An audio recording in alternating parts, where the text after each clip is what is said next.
আলবারেজের বক্তব্যে ফাঁস হয় ঘটনাটি। সম্প্রতি স্পেনের পররাষ্ট্রমন্ত্রী জানিয়েছেন, ইসরায়েল অভিমুখী অস্ত্র বোঝাই কার্গো জাহাজ ম্যারিয়ানে ডেনিকা ২১ মে দেশের উপকূলে নোঙ্গরের অনুমতি চাইলে মানা করা হয়। ভারতের চেন্নাই বন্দর ছেড়ে আসা ২৭ টন অস্ত্র ও বিস্ফোরক বোঝাই জাহাজটি ইসরায়েলের হাইফা বন্দরে যাচ্ছিল। এল পাইস পত্রিকা সহ স্পেনের একাধিক গণমাধ্যম এই অভিযোগ নিয়ে প্রতিবেদন প্রকাশের সূত্র ধরে আন্তর্জাতিক গণমাধ্যমগুলোর তদন্তের সত্যতা পাওয়া গেছে। এর আগে ২ এপ্রিল বোরকাম নামে আরেকটি কার্গো জাহাজ ভারতের চেন্নাই বন্দর থেকে ইসরায়েলের আশদোদ বন্দরে রওনা হয়। এতে থাকা ১২.৫ টন অস্ত্র ভান্ডারের তথ্যপাত্র প্রকাশ করেছে ফিলিস্তিনের পক্ষে স্বেচ্ছাসেবক সংস্থা রেসকোপ। স্পেনের যে পররাষ্ট্রমন্ত্রী আছে উনি আবার দিছে হইল ফাঁস করে।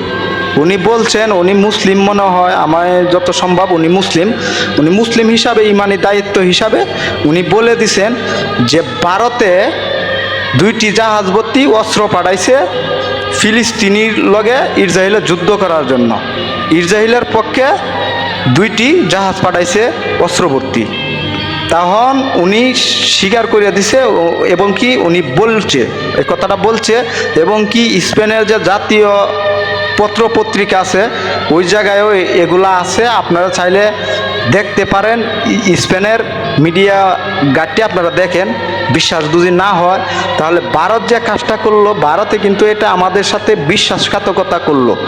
আচ্ছা, আপনি যে অস্ত্রটি দিলেন, এই যে যুদ্ধটা চলতেছে, আপনি অস্ত্রটি না দিয়ে আপনি তো এটা পারতেন, ইসরায়েলকে এটা বলতে পারতেন যে তোমরা যে কাজটা করতেছো, মুসলমানের উপরে অত্যাচার নির্যাতন করতেছো, এটা কিন্তু ঠিক না, এটা মানবাধিকার লঙ্ঘন। ঠিক আছে, এটা তো আপনারা কোনো সময় বলেন নাই। আপনারা কি করলেন? উল্টা আরও মুসলমানের বুকে অস্ত্র চালানোর জন্য আপনারা গোলা বারুদ দিয়ে পাঠাইলেন। নিরহ ফিলিস্তিনির উপরে হামলা পারে দখলদার ইসরায়েল। আপনাদের কি বলবো, আজকে যদি আপনার সন্তান থাকতো তাহলে আপনার মা আর আপনার বাবার বুকে কি অস্ত্র চালানোর জন্য অস্ত্র দিয়ে গোলা বারুদ দিয়ে পাঠাইতেন না? আচ্ছা ধরেন আপনার একটা সন্তান বোমার আঘাতে মারা গেল, তখন আপনার কীরকম লাগবে? আপনার যেরকম লাগবে এই যে নিরহ ফিলিস্তিনি ভাই বোন এবং শিশু, নারী, পুরুষ যারা মারা যাইতেছে তাদের ফ্যামিলিরও কিন্তু এরকমই লাগতেছে। তাহলে আপনাদের একবার ভাবা উচিত ছিল, আপনারা তো আমাদের বন্ধু না, আপনারা হলেন শত্রু। আমাদের হযরত মুহাম্মদ সাল্লাল্লাহু আলাইহি সাল্লাম বলে গেছেন, বিধর্মীরা কোনোদিন তোমাদের বন্ধু হবে না, আর বিধর্মীদের লগে তোমাদের বন্ধুত্ব মানায় না, এটা জীবনেও মানাবে না এবং কি জায়েজও না। তোমরা বন্ধু বানাতে পারো কোন হিসাবে? যেরকম তোমার কোনো যদি রাষ্ট্রীয় কাজের জন্য তুমি তাদের লগে সুসম্পর্ক রাখতে পারো, কিন্তু তোমরা তাদের সাথে একবারে বন্ধুত্ব করতে পারো না, কারণ তারা চিরজীবনে কিয়ামত পর্যন্ত তারা তোমাদের শত্রু। তাহলে আপনি সেটা এখন প্রকাশ করলেন, আপনারা আমাদের শত্রু, মুসলমানের শত্রু। আর আপনি কিভাবে বুঝবেন মুসলমানের মর্ম? আপনি তো মুসলিম না।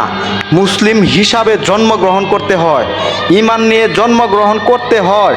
ঈমানে তো সুজা না, ঈমান চাইলেই পাওয়া যায় না, ঈমান নিয়ে জন্মতে হয়। আপনি তো মুসলিম না, আপনি বুঝবেন কিভাবে মুসলিমেরাও?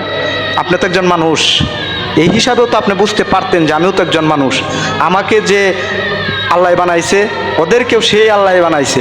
বুড়ের সময় তো দেখি খুব আল্লাহ ভক্ত হয়ে যান, দেখি তো আমরা সবেই দেখি, আমরা সবেই জানি, সবেই বুঝি।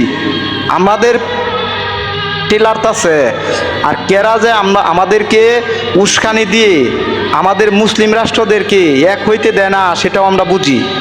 আমরা অবশ্যই শোনা, আমরা জ্ঞান শূন্য মানুষ না, আমাদের জ্ঞান আছে। আল্লাহ বাক শক্তি দিছে, আমাদের কথা বলার শক্তি দিছে, আমাদেরকে অস্ত্র ধরার জন্য হাত দিয়ে দিছে আল্লাহ। আমরা মুসলমান, আমরা যুদ্ধে কোনোদিন হারিনি, আমরা যুদ্ধে সবসময় বিজয় অর্জন করছি, কারণ আমাদের সাথে ওই যে আল্লাহ আছে যে, এই জন্যে আমাদেরকে পৃথিবীর যদি কেউ সহযোগিতা নাও করে, আমার আল্লাহ আমাদেরকে সহযোগিতা করব। আপনি যে অস্ত্রটি পাঠাইলেন, কি কারণে অস্ত্র পাঠাইলেন? আপনার স্বার্থের জন্য? আপনার স্বার্থটাই বড় হলো? লক্ষ লক্ষ নিরহ ফিলিস্তিন আপনার কাছে কি এটি মশা এবং কি মাছি মনে হয়েছে? এগুলা মানুষ না, এগুলো কি কুকুর? আপনি কি ভাবেন যে মুসলমান আপনাদের গোলাম? না, মুসলমান আপনাদের গোলাম না, মুসলমান হলো আপনাদের মনিব। আপনারা ভুলবেন না, সোনালী ইতিহাস আছে মুসলমানের, সেটা পরে একটু দেখবেন। মুসলিমের ইতিহাস ঐতিহাস দেখবেন।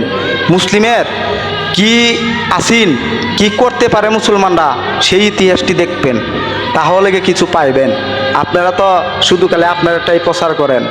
আপনারা তো মুসলমানরা গরু হত্যার নামে জিব্রা কাটিয়ে ফেলান।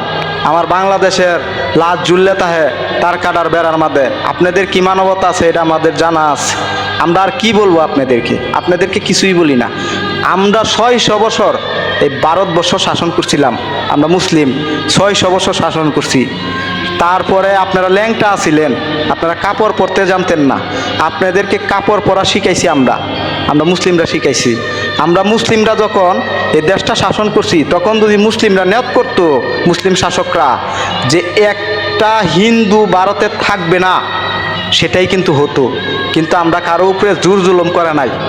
আমাদের শাসকরা কোনো সময় না, সকলকে সমান অধিকার দিছে। সেই সব কথা কি আপনাদের মনে পড়ে না? আর আমরা দুই অত্যাচার নির্যাতন করতাম, আপনারা কি আজকে থাকতেন? ভারতবর্ষে থাকতে পারতেন? আপনারা রাষ্ট্রনায়ক হইতে পারতেন না। তাহলে কোন বুদ্ধে আপনারা অস্ত্রটি পাঠাইলেন? কেন নিরীহ শিশুরা মরণের জন্য অস্ত্র পাঠাইলেন? কেন 5 টন আর 27 টন অস্ত্র কেন পাঠাইলেন? কি কারণে পাঠাইলেন? এতই স্বার্থটা আপনার কাছে বড় হয়ে গেল? মানুষ আপনার কাছে বড় না? আবার না মানবতার কথা বলেন, আপনারা মুখ দিয়ে না মানবতার কথা বলেন। আপনাদের তো মানবতা নেই, আপনারা আবার মানবতার বুলি উড়ান না। আপনাদের মুখে মানবতা মানায় না। মানবতা যে না বুঝে তার মুখে মানবতা মানায় না। আপনি যেটা পালন করেন না সেই উপদেশ কাউকে দিবেন না। আপনি যেটা পালন করেন সেই উপদেশটা মানুষেরকে দিবেন, তাহলে গিয়ে কাজে লাগবে। আর পাকিস্তান গোলামের ঘরে গোলামে যে বয়ে রয়েছে, ওই যে পাকিস্তানের মস্তকের মাঝে গোলামের বাচ্চা গোলাম বয়ে রয়েছে, যে একে কি বলবো, এত কোরআনের হাফেজ, এত হাফেজ নামের কলঙ্ক। ওই হাফেজ হয়ে কি কাজটা করতেছে? এই যে ইসমাইল হানিয়া যুদ্ধের পরে পাকিস্তান এসে বলেছিল পাকিস্তানের রাষ্ট্রনায়ককে, যে তোমরা একটাবার আমাদের পাশে দাঁড়াও, আমাদের ফিলিস্তিনি নিরীহ মানুষ তোমাদের কাছে কিছুই চায় না, শুধু খালি তোমাদের কাছে সমর্থন চায়। তোমরা খালি আমাদের পক্ষে একটু কথা বলো, কারণ তোমরা পারমাণবিক অস্ত্রের ভান্ডার আছে তোমাদের, তোমরা পারমাণবিক অস্ত্র আছে তোমাদের কাছে। তোমরা যদি একটু কথা বলো তাহলে ইসরায়েল ভয় পাবে। এই গোলামের বাচ্চা গোলাম এখন তোরই কোনো মুখ খুলে নাই। আরে গোলামের ঘরের গোলাম, গোলামের বাচ্চা গোলাম, তোরে আরো খারাপ বাসায় বকা দেওয়ান লাগে। তুই তো হাফেজ না রে কাঙ্কির বলা, তুই তো হাফেজ না, তুই হাফেজ নামের কলঙ্ক। তোর জিব্রা কেমতের দিন আল্লাহ আগুনের কেসি দিয়ে কাটবো। এটা আমি অভিশাপ দিয়ে দিলাম তোকে। হাজার হাজার ফিলিস্তিন, হাজার হাজার মানুষ তোকে অভিশাপ দিতেছে।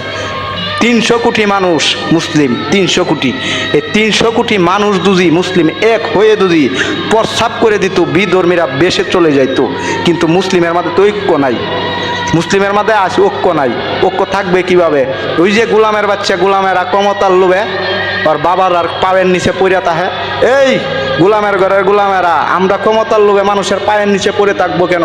মানুষ আমাদের পায়ের নিচে পড়ে থাকবে। আমার এটা অহংকার, আমি মুসলিম হয়ে জন্ম নিছি, এটা আমার অহংকার, এটা আমার গর্ব, এটা আমার ইমানি শক্তি। আমি মুসলিম, এটা আমি গর্ব করে বলতে পারি। আমি ফাঁসির মঞ্চে গিয়েও বলতে পারবো আমি একজন মুসলিম, আমি একজন মুসলিমের ঘরে জন্ম নিছি। আমার আল্লাহ এক, আমার রসুল এক। আমরা এটি বলতে পারবো, আমাদের সাহস আছে। আমরা ক্ষমতার লোভে মুখ বুঝে থাকি না। আরে তোরা তো শিক্ষিত নামে কলঙ্ক, গোলামের ঘরে গোলাম। তুই ক্ষমতার লোভে, আমেরিকা তোর বাপ লাগে না? আমেরিকা তোর বাপ লাগে, এইটার লাগে তুই যাইলে কিছু কস্তা, তোর বাপে তোরে লাত্তি দিয়ে গদ্দিতে নামায়া দিব। এই তোর ক্ষমতা বড় না তোর কাছে মানুষ বড়? তোর কাছে মুসলমান বড় না তোর ক্ষমতা বড়? তুই তো জিন্নের চেয়েও কষাই, জিন্নেও তো তোর চেয়ে ভালো আছিস, ভুট্টুও তো তোর চেয়ে ভালো আছিস, ইয়াহিয়াও তো তোর চেয়ে ভালো আছিস, আয়ুবও তো তোর চেয়ে ভালো আছিস রে। না ফরমানের ঘরে না ফরমান। তুই তো একজন কোরআনের হাফেজ, তুই কোরআনের হাফেজ হয়ে এখনো একটা বিবৃতি দিসনি ফিলিস্তিনির পক্ষে। অথচ তোর বাপ ভারত যে তোর বাপ আছে, তোর বাপে যে অস্ত্র ফাড়াইলো ফিলিস্তিনিদেরকে মারার জন্য, ইসরায়েলে অস্ত্র দিল। এই সৌরের বাচ্চা গোলামের ঘরের গোলাম, তুই কি করতাছস? তুই এনে বইয়ে রইছস কে? গোলামের ঘরের গোলাম পাকিস্তানরে লুটিয়া ফুটিয়া কামড়ে লাগি বইয়ে রইছস? দেশটার তো শেষ করে দিছস। তোরার কারণে আজকে দুইটা রাষ্ট্র ভাগ হইছে, নাহলে এই দুইটা রাষ্ট্র কোনোদিন ভাগ হইতো না। এখানেও মাঝখান থেকে আরেকজনের ষড়যন্ত্র করছে, সেই সবও তো আমরা জানি, আমাদের ইতিহাস আমরা জানি, এটা আমাদের নৈতিক দায়িত্ব। আর এই গোলামের ঘরে গোলাম, এখনো সময় আছে, আল্লাহর কাছে মরণের পরে জবাবদিহি করতে হবে। তাই এখনো সময় আছে, তুই ফিলিস্তিনিদের পাশে দাঁড়া। একটা কথা বল যে আমার মুসলিম দুজি, একটা মুসলিম দুজি খালি গুলির আঘাতে মারা যায়, তাহলে ইসরায়েল তোমাকে উড়িয়ে দিব বোমা মেরে। এটি বললে দুঃখ পাও তোমার মুখের মাথায়? তোমার মুখ কি আল্লাহ তালা মেরিয়ে দিছে? তোমার মুখ কি দেখছ? কুলু পাটকায় রাখছো কে তোমার মুখের মাথায়? তোমার ইমানি শক্তি নাই? তাহলে তুমি হাফেজ হইছো কিভাবে? কিভাবে তুমি লেখাপড়া করছো? তোমার লজ্জা বোধ হয় না? তোমার বাবাই তোমার বাপের আরে অস্ত্র দেয়, আর তুমি এনে বইয়া বইয়া তামসা দেহ। আমি হইলে তো আমি এই অস্ত্র পাঠাইয়া দিতাম ফিলিস্তিনির জন্য। আমি ধন্যবাদ দেই তুরস্কর প্রেসিডেন্ট রেসিপ তাইব এরদোগানের লাগি, উনাকে আমি ধন্যবাদ দিই। উনি হলো সিংহর বাচ্চা, সিংহর গর্তে সিংহ জন্ম নেয়। বেটা রাস্তার মাঝে শরবত বেচছে, সেই বেটা আজকে তুরস্ক রাষ্ট্রপতি, রাষ্ট্রের প্রধান, উনাকেই মানায়। কারণ উনি জানে একজন মুসলিম, একজন গরিব মানুষ কতটুকু কষ্ট করে এই পর্যন্ত যেতে হয়, ওনার অভিজ্ঞতা আছে। ইনি এর জন্যে মুসলমানের দরদ বুঝে, কারণ ওনার ভিতরে মানবতা আছে। উনি যে কোনো মুসলিম রাষ্ট্রের মধ্যে আক্রমণ হলে সর্বপ্রথমে রেসিপ তাইব এরদোগান গিয়া পাশে খাড়ায়। তোরা কি করস রে গোলামের ঘরে গোলাম? এই তোদের কি ক্ষমতার এতই লোভ? ক্ষমতাতে কি করবি?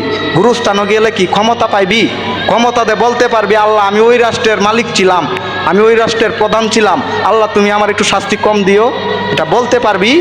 পারবি না। আর তোর এই কারণে তোর ক্ষমতার আমলে যদি একটা লোক যদি না খায় মারা যায় রে গোলামের ঘরের গোলাম, এটার জন্য জবাবদিহি করার লাগবে আল্লাহর কাছে। আর গোলামের ঘরের গোলাম, তোর সামনে হাজার হাজার নিরহ ফিলিস্তিনি মরতাছে, তুই প্রতিবাদ করস না, তুই একটা বার একটা কথা বললি না। কি জন্য বইয়ে রয়েছিল? এটা কি তোর বাপ দাদার গদ্দি, তোর বাপ দাদার কাওলা করিয়া দিছে? তুই তো পাকিস্তানটারে শেষ দেল চস। তুই যদি বাংলাদেশ হইতি না, তারা ভারিয়া তারা পাড়াইয়া চ্যাপটা বানাইয়া লাইতাম। তুই তো আমাদের বাংলাদেশে জন্ম নেস নাই, তুই তো বুঝবি না রে মুসলমানের দায়িত্ব কি। তোর ভিতরে তো ইমান নাই, তুই তো বেঈমান। তোর বাপেরা অস্ত্র দেয় আর তোরা বইয়ে বইয়া দেখস। তোর ভিতরে এই মূল্যবোধ নাই, তোর লজ্জা হয় না রে গোলামের ঘরের গোলাম? তুই আমেরিকার কথাই নাচস। আমেরিকা কি তোর বাপ লাগে? তোর বাপের তো এই যুদ্ধটা বাজায় রাখছে, তোর বাপের তো মারাইতেছে নিরহ ফিলিস্তিনের। তাহলে তোর বাপের লগে কোন হিসাবে সম্পর্ক রাখছস গোলামের ঘরের গোলাম? তোরে আর কি কইয়াম, তোরে কিছু কই না। সব হইলো আমাদের মুসলমানের কপাল, আমাদের মাঝে ঐক্য নাই, এটা বড় আফসোস লাগে আমার। আর ভারত, তোমাকে কি বলতে চাই, তুমি ইতিহাসটা একটু দেখো। তোমরা তো বলো আমরা মুসলমানরা কিছুই করি নাই ভারতবর্ষের জন্য। আমাদের লক্ষ লক্ষ মুসলিম শহীদের রক্ত এই ভারতবর্ষের মধ্যে লেগে আছে এখনো। স্বাধীন করার পিছনে আমাদের মুসলিমের অনেক অবদান আছে, বহুত লক্ষ লক্ষ মানুষ শহীদ হয়েছে ভারতবর্ষ স্বাধীন করার জন্য। আজকে সেই ইতিহাসের মধ্যে মুসলিমের নাম নেই। আর তোমরা মুসলিমকে মারার জন্য, মুসলমানদেরকে ধ্বংস করার জন্য তোমরা উঠে পড়ে লেগেছ। ঠিক আছে, এটা তোমাদের ষড়যন্ত্র কোনো দিন সফল হবে না। তোমরা যে কাজ করছো এই জন্য আমরা তীব্র নিন্দা এবং প্রতিবাদ জানাই। তোমাদের এই কাজটা আমাদের পছন্দ হয়নি। তোমরা যে অস্ত্র দিছ, নিরহ মানুষ মরতাছে, জেনে রেখো কিয়ামতের দিন এটার জন্য তোমার জবাবদিহি করার লাগবে। সকলেই ভালো থাকবেন, সুস্থ থাকবেন। ভিডিওটি শেয়ার, লাইক, কমেন্ট করে দেবেন। আল্লাহ হাফেজ, আসসালামু আলাইকুম।